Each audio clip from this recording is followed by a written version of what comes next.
Remember, like, subscribe, comment below. Your feedback is very important to me.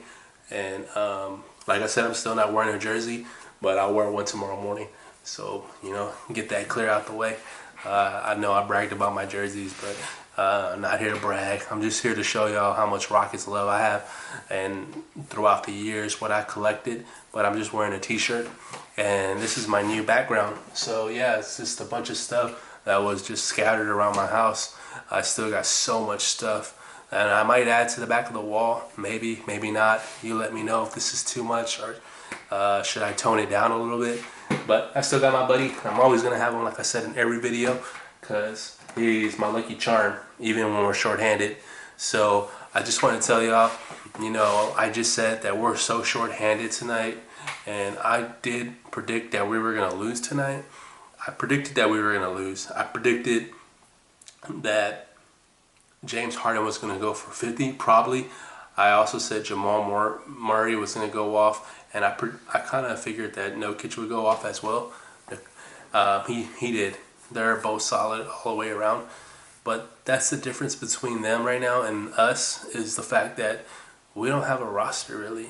And we will have a roster Thursday. I'm so excited. We get to play the Sacramento, I'm not going to call them the Kings, I'm going to call them the Sacramento Queens. So we should get a W that night, for real. I'm going to be like Jameis Winston, and I'm going to be like, gotta eat that W that day. Hopefully we're fully loaded and fully aimed, fully armed with, and we'll have Eric Gordon back, John Wall, Cousins, of course, which we needed so much tonight. Ben McLemore, I'm not sure, because he had got the virus, so I'm not too sure when we'll see Ben McLemore back. And KJ as well. They're two players that had got the virus, and those are the two, Ben McLemore and KJ. So we should get the main dogs back, and I'm happy. I mean, I don't want to see this crap no more. I don't want to see James Harden the only force out there, and then Christian Wood as well. Christian Wood went down with an injury. Well, he had suffered a knee injury, but it was just a stinger. Man, I held my breath. I was like, man, this is the last thing we need is Christian Wood to go down, our prize of the offseason to just go down. But now he got back up, and he definitely showed out. I mean, him and Harden are the only plus. I mean, you could go with Jae'Sean Tate, but Jae'Sean Tate was forcing all the things. But I don't blame him. There are some solid role players on this team, but they're forced to right now to play bigger roles just because of the situation. And you expect to lose. I mean, but what I saw James Harden really showed a lot of determination, a lot of will tonight, and that's sometimes he doesn't really show a lot of. But the last two games, I've saw another side of James Harden where I'm really just like, wow, I'm blown away just by his leadership. So Christian Wood is, I don't know, he's not too great on defense, but I have to see the team fully healthy for me to really make a sure label on him right now. As of right now, I think he's a decent defender. That's about it. He'll get his blocks when he gets the opportunity. He'll play like, say I saw Jamal Murray playing him on the perimeter, and he did pretty solid. So that's something that he does pretty good. I don't think he's a great switcher when there's like a man switch. So say if there's a switch on defense, he's not very good at that, but I guess you don't really need that. We're only doing that particularly because of the situation. We're doing a lot of switching because we're so shorthanded on men. We're so shorthanded on the roster. So I saw a lot of switching. Like I said in one of my previous videos, Coach Silas said he wanted to get away from man switching, but he wanted to do more man-on-man defense. So that's something I'm ready to see. I'm really eager to see and see what this defense is going to look like when healthy. But other than that, there wasn't a lot to take away from this game because we lost so bad. Like I said, I did take notes from the players that were supposed to be traded for James Harden.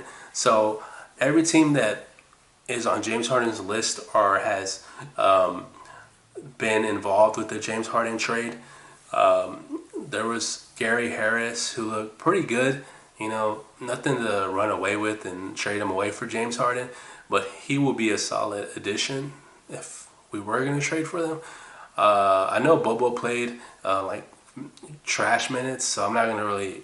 I hope we don't trade for him, but I mean, he's not even cracking their roster, so maybe that's just hype in the preseason.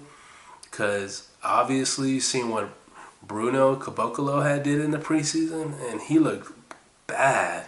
Bruno in the last two games, he couldn't even get minutes against Portland, and we're so shorthanded. So I'm really concerned about Bruno Caboclo. He might not even make the roster long. Like I really don't see him being on this team that long. I know my friend has a few players that we might want to sign, so I'm gonna let him go over that tomorrow. Like I said, I'm on restriction. I'm on a 24-hour restriction, so I can't go live on YouTube. So I'm gonna have to figure out how to add him to my channel, and I might have a solution. So y'all stay tuned for that tomorrow. But like I said, he has a few players that come to mind to him that we could add on this team. That are free agents that will take Bruno's spot. And Daniel House has been so bad for this team. It just makes me get more mad when I think about Gerald Green being at home. Daniel House has just been so bad. But I have to really take into consideration that we're still short-handed. But that doesn't take away the fact that he should be more of a plus than a negative. I mean, he was 1 for 9 tonight. I mean, god damn. And he was 0 for 5 from the 3-point line. And he was just bad. He was just really bad. I don't expect him to get any much better when the team comes back. Like, I expect him to get better, of course. But I think he has reached his ceiling. And I think it's downhill from here. He played really well with Chris Paul was on the team, and a lot of players played well with Chris Paul on the team. You had two legit leaders on the team. Russ kind of lowered his value, but I think Daniel House played great in the bubble. He really did. I think that's where his value had risen in the bubble, and I mentioned this in my last video. A lot of players' value had risen in the bubble. Daniel House, I know a lot of teams were barking up the tree for him. They wanted him with Eric Gordon and a few draft picks for like a bigger player like a Buddy Hield. So he was like the prize of the possession. And now I look back at it, I'm like, God, we should have got rid of this guy. But it determines how Eric Gordon plays, really. So I haven't seen Eric Gordon since the preseason, so really has to determine what Eric Gordon really produces out on the court to say, damn, we should have traded for Buddy Hield. But as of right now, I think that trade might still be on the table because Daniel House is still in great shape. He's still a shooter, a D&3 guy. So I could see him still being a tradable asset. And plus his contract is not overwhelming. It's not. I think it's like $3 million, 2 years. I think one more year. I'm not too sure. I can't really remember, but I know it's not gonna cripple a team. Eric Gordon's contract will, so that's why you will have to trade draft picks for Eric Gordon. Trade Eric Gordon with draft picks to get like a Buddy Hield. But I mean, like I said, I'm just ready. I'm just ready for Thursday. And me and my buddy are going to dissect what we really saw, what we expect from Thursday. Like I said, James Harden played amazing, and his value just keeps picking back up as it should be. He has never took a step back and play. the last 8 years that he has been a Rocket, his play has been up here. So in the off season, the media, everybody other teams had tried to, lower his value, throw mud at his name. But as of right now, his value has risen, and I hope he stays on this team. I don't want to see him go, but I mean, he's definitely showing that he's still a top 5 player. And I feel like he's so much, and this is just my opinion as a Rockets fan, I think he's so much better than the Greek Freak. The Greek Freak is a great player, but he's not a James Harden. I mean, I don't care if he won Defensive Player of the Year. I don't care if he won the MVP, because obviously you see what he did in the bubble. I mean, he choked versus Miami. I mean, he didn't choke, but he couldn't shoot. He kept doing the same thing. He looked like Russ at times. He kept pulling up for 3-point shots like he was James Harden. He kept doing a lot of dumb stuff. And I've seen him do the same stuff this year versus Boston, pulling up for 30-foot 3-point shots. I don't know. The guy is just a little overrated, to my opinion. He's an all-around great player who's trying to play he's trying to play above like his position, because he could be like a Kevin Garnett, but he's trying to play like a James Harden, a Steph Curry, a LeBron James. But I don't think he's none of those players. I think he's more like a Kevin Garnett. I'm not gonna say Dirk. No, I don't think so. He could be like a Rasheed Wallace, knocking down some threes here and there.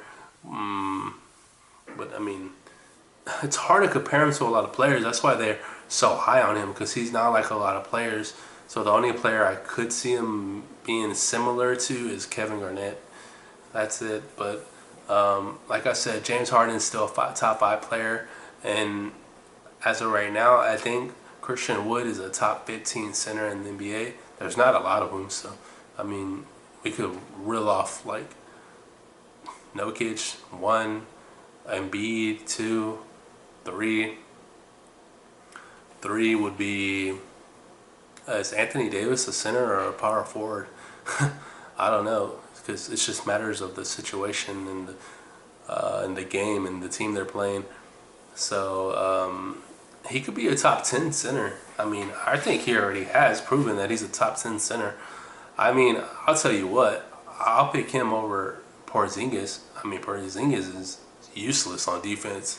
You catch Porzingis on a switch, it's over with. And I know I said that Christian Wood is kind of bad on switches, but Porzingis is god awful. Like, at least Christian Wood could,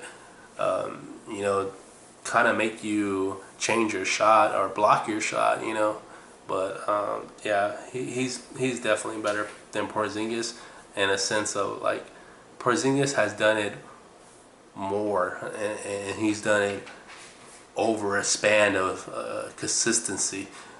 Christian Wood has yet to prove that, but so far, so good. I mean, I'm high on him, man. I don't know what else to say. I mean, he's a superstar in the making. So even if you trade Harden and his package has risen, I see a strong,